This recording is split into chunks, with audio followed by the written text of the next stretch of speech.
எரிபொருள் துறைமுகத்தில் அமெரிக்கா நடத்திய கொடிய வான்வழி தாக்குதல் எஸ்மாயின் பகாஜி தெரிவிப்பு. இஸ்ரேல் அரசாங்கம் ஈரானின் அணுசக்தி நிலையங்கள் மீதான தாக்குதலை நிராகரிக்கவில்லை, ராய்டர்ஸ் செய்தி நிறுவனம் தெரிவிப்பு. பிரிட்டிஷ் அரசாங்கம் ஆர்டிக்கிள் நாட்டின் ராணுவ நடவடிக்கைகளை விரிவுபடுத்த அழைப்பு. அல்-அக்ஸா மசூதியை தாக்கி இடித்து அவற்றில் கோவிலை கட்ட விவாதிப்பு. மோடிக்கும் எலான் மஸ்குக்கும் இடையே இடம்பெற்ற தொலைபேசி கலந்துரையாடல். கொலம்பியாவின் பல பிரதேசங்களில் மஞ்சள் காய்ச்சல் தொற்று 34 பேர் உயிரிழப்பு. ஆப்கானிஸ்தானில் சக்தி வாய்ந்த நிலநடுக்கம். இதற்கு முன்னர் நீங்கள் உங்களுடைய சேனலை தினமும் பார்வையிடும் பார்வையாளரா அல்லது புது பார்வையாளரா என்பதை கீழே இருக்கும் கமெண்ட்ஸ் பக்கத்தில் மறக்காம பதிவிடுங்க. அத்துடன் முதன்முறையாக எங்களுடைய சேனலை பார்வையிடுகிறீர்கள் என்றால் சப்ஸ்கிரைப் பண்ணி உங்கள் ஆதரவை வழங்குங்க. வாங்க காணொளிக்குள் போகலாம்.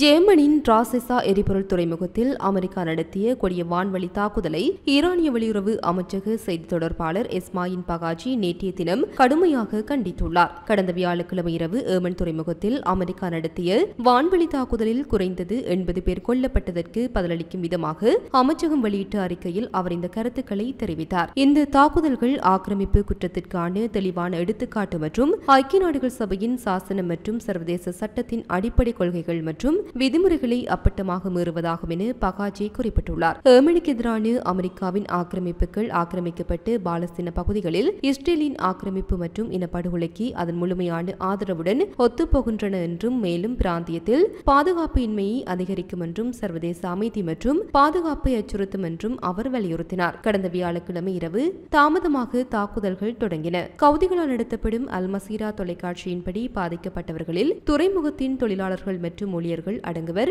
அவர்கள் பணியில் இருந்தபோது வன்முறை அமெரிக்க வான்வழி தாக்குதலுக்கு ஆளானார்கள். கவுதிகளின் எரிபொருளுக்கான இந்த மூலத்தை அகற்றவும் பொருளாதார அதிகார மூலத்தை சீரழிக்கவும் கடந்த வியாழக்கிழமை ராசிசாவை தாக்கி அளித்ததாக அமெரிக்க மத்திய கட்டளை ஒரு அறிக்கையில் உறுதிப்படுத்தியுள்ளது. மார்ச் மாத நடுப்பகுதியில் அமெரிக்க ஜனாதிபதி டொனால்ட் ட்ரம்ப் கவுதிகள் இஸ்ரேலிய இலக்குகள் மீது மீண்டும் தாக்குதலை நடத்த திட்டமிட்டுள்ளதாக அறிவித்ததை அடுத்து காசாவிற்கு மனிதாபிமான உதவிகளை இஸ்ரேல் தடை செய்ததை காரணம் காட்டி அவர்களுக்கு எதிராக தீர்க்கமான மற்றும் சக்தி வாய்ந்த ராணுவ நடவடிக்கையை உத்தரவிட்டார் என தெரிவிக்கப்பட்டுள்ளது.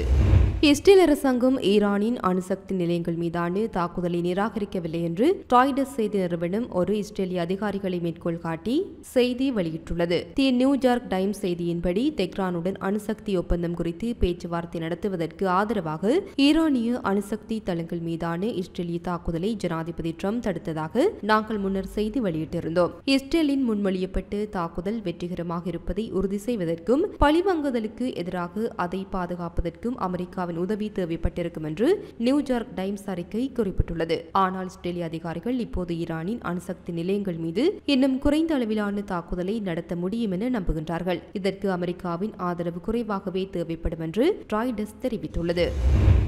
இந்த நிலையில் அல்-அக்ஸா மசூதியை தாக்கி இடித்துவிட்டு அதனிடத்தில் ஒரு கோவிலை கட்டுவது குறித்து விவாதிக்கும் எபிரேய மொழி தளங்களில் பரவி வரும் குடியேறி அமைப்புகளின் திட்டங்கள் குறித்து பாலஸ்தீன வெளியுறவு மற்றும் வெளிநாட்டினர் அமைச்சகம் எச்சரித்துள்ளது. டுவிட்டரில் வெளியிடப்பட்டுள்ள ஒரு அறிக்கையில் அமைச்சகம் இந்த திட்டங்களை ஆக்கிரமிக்கப்பட்டு ஜெருசலேமில் உள்ள கிறிஸ்தவ மற்றும் இஸ்லாமிய புனித தலங்களை குறிவைப்பதை ஆதரிப்பதற்கான திட்டமிட்ட தூண்டுதலாக கருதுவதாக கூறியது. இந்த தூண்டுதலை மிகுந்த தீவிரத்துடன் கையாளவும் சர்வதேச சட்டத்தின்படி தேவையான நடவடிக்கைகளை எடுக்கவும் சர்வதேச சமூகத்தையும் அதன் தொடர்புடைய ஐநா நிறுவனங்களையும் அமைச்சகம் கேட்டுக் கொள்கிறது என்று அது கூறியது. இஸ்ரேலிய குடியேறிகள் ஆக்கிரமிக்கப்பட்டு கிழக்கு ஜெருசலேமில் உள்ள இஸ்லாத்தின் 3வது புனித தலமான அல்-அக்ஸா மசூதி வளாகத்திற்குள் தொடர்ந்து நுழைந்து இஸ்ரேலிய படைகளின் பாதுகாப்பின் கீழ் மத சடங்குகளை செய்கின்றார்கள். ஜெருசலேமின் தற்போதைய நிலை ஏற்பாடுகளின் கீழ் முஸ்லிம் அல்லாதவர்கள் வளாகத்தில் வழிபட அனுமதிக்கப்படுவதில்லை. இந்திய பிரதமர் நரேந்திர மோடிக்கும் அமெரிக்க அரசாங்க செயல்திறன் திணைக்களத்தின் தலைவர் எலான் மஸ்கிற்கும் இடையே தொலைபேசி கலந்துரையாடல் ஒன்று நடைபெற்றுள்ளது. சம்பவம் தொடர்பில் மேலும் தெரிய வருகையில் தொழில்நுட்பம் உள்ளிட்ட துறைகள் தொடர்பில் இதன்போது கலந்துரையாடப்பட்டதாக இந்திய பிரதமர் தனது டுவிட்டர் பக்கத்தில் பதிவிட்டுள்ளார். அமெரிக்காவுடனான இருதரப்பு வர்த்தக ஒப்பந்தத்தை முன்னேற்றுவதற்காக இந்தியா செயல்பட்டு வரும் நிலையில் இந்த சந்திப்பு நடைபெற்றுள்ளது. அதே நேரம் அமெரிக்காவின் துணை ஜனாதிபதி ஜே.டி. வான்ஸ் 4 நாட்கள் உத்தியோகபூர்வ விஜயம் மேற்கொண்டு இந்தியாவிற்கு செல்ல உள்ள நிலையில் இந்த கலந்துரையாடல் நடைபெற்றுள்ளமையும் குறிப்பிடத்தக்கது.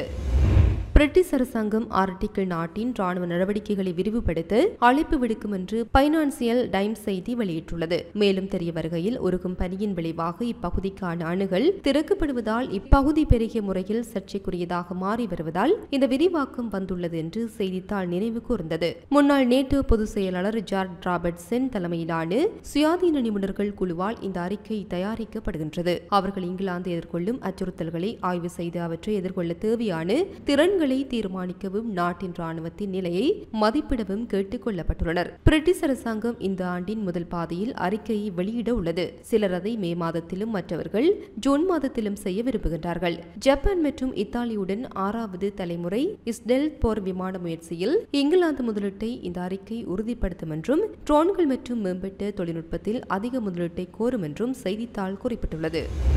கொலம்பியாவின் பல பிரதேசங்களில் மஞ்சள் காய்ச்சல் தொற்று பரவி வருவதாக சர்வதேச ஊடகங்கள் செய்தி வெளியிட்டுள்ளன. கடந்த ஆண்டில் ஆரம்பமான இந்த தொற்றால் இதுவரை 74 பேர் பாதிக்கப்பட்டுள்ள நிலையில் அவர்களில் 34 பேர் உயிரிழந்தனர். இந்த நிலைமையை கருத்தில் கொண்டு கொலம்பியா அரசாங்கம் நாட்டில் அவசர சுகாதார நிலையை அறிவித்துள்ளது. இதனையடுத்து மஞ்சள் காய்ச்சலுக்கு எதிரான தடுப்பூசி பெற்றுக் கொள்ளுமாறு அந்த நாட்டு அதிகாரிகள் பொதுமக்களுக்கு அறிவுறுத்தியுள்ளனர். மேலும் மஞ்சள் காய்ச்சலால் பாதிக்கப்படும் பெரும்பாலானோர் அதன் முதற்கட்டத்திலேயே குணமடைவதாக உலக சுகாதார ஸ்தாபனம் தெரிவித்துள்ளது. எனினும் சுமார் 15% இந்த தொற்றால் கடுமையான பாதிப்புகளை எதிர்கொண்டு 10 முதல் 14 நாட்களுக்குள் உயிரிழப்பதாக உலக சுகாதார ஸ்தாபனம் தெரிவித்துள்ளது.